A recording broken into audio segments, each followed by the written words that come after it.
মাদারীপুরের রাজৈর উপজেলায় কোরবানির জন্য মোট 10,355টি গরু প্রস্তুত রাখা হয়েছে, যা চাহিদার তুলনায় বেশি রয়েছে। এছাড়া গোপালগঞ্জ, নড়াইল ও বাগেরহাট থেকে গরু নিয়ে রাজৈর উপজেলার সর্ববৃহৎ গরুর হাট টেকেরহাট বন্দরে এসেছেন ব্যবসায়ীরা, কিন্তু হাটের শেষ দিনেও কমেনি গরুর দাম। চড়া দামে গরু কেনা নিয়ে হিমশিম খেতে হচ্ছে ক্রেতাদের। এদিকে বিক্রেতারা বলছেন চালানোর ক্রয়কৃত দাম থেকেও কম দাম বলায় বিক্রি সম্ভব হচ্ছে না। কোরবানির ঈদকে সামনে রেখে ব্যস্ত সময় পার করছে কামাসহ বিভিন্ন দোকানিরা।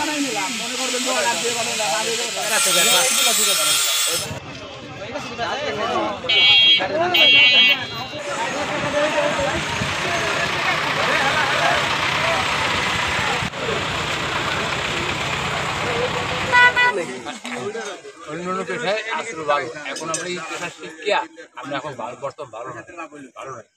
আগে পরেও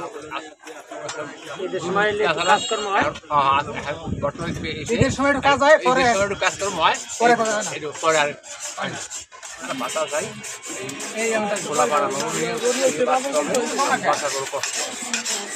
কিন্তু গরুর যে দাম আসলে অনেক দাম মনে হইতেছে আমার কাছে। আমরা যে বাজেট নিয়ে আসি তার থেকেও আমরা আসলে ব্যক্তিগতভাবে মিলামিশা বাড়াইছি বাজেট, তা তো আসলে মন মতো এরকম ভাবে গরু পাইতেছি না। কিন্তু বিক্রেতারা বলতেছে গরুর দাম কম, গরুর দাম কম। আসলে ওদের প্রত্যাশা কখনোই পূরণ হবে না, বাট আমাদের তো একটা হিসাব আছে, সেই অনুযায়ী আমার কাছে মনে হইতেছে গরুর দাম যথেষ্ট বেশি। ইন্ডিয়ান কোনো গরু নাই, যার কারণে যে গরু আছে বাজারে, গরু হিসাবে মানুষের দ্রব্যমূল্য খাবার দাবারের যে দাম, সেই হিসাবে আমি মনে করি যে ভারী একটা বেশি না।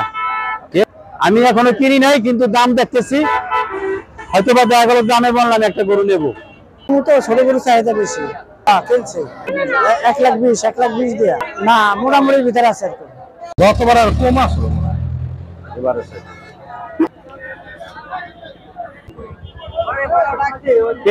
গরুর বাজার বেতাল নরম, কেনা 1,02,000, খরচ আছে 2,000, 1,04,000, দাম কয় 90-95।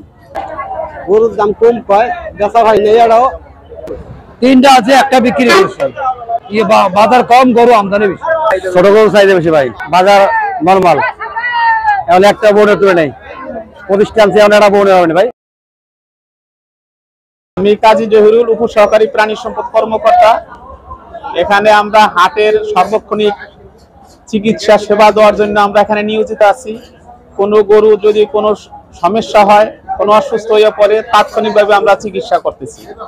ইতিমধ্যে আমাদের এখানে কয়েকটা গরু অসুস্থ হয়ে পড়ছে অতিরিক্ত গরমে, এবং একটা গরু ট্রাক উঠানোর সময় পার খুঁড়া ছুটে গেছে। এগুলো আমরা চিকিৎসা দিয়ে আসছি প্রাথমিকভাবে, সুন্দরভাবে যেন সুস্থ আরাম পায় তার সুব্যবস্থা আমরা করতেছি।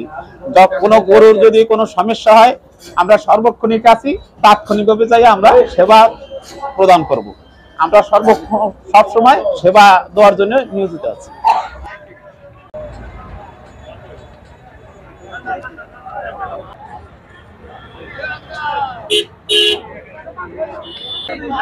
গরু ক্রেতা বিক্রেতা ভাইদের জানাই ঈদের শুভেচ্ছা। যদি কারো কোনো সমস্যা থাকে, যদি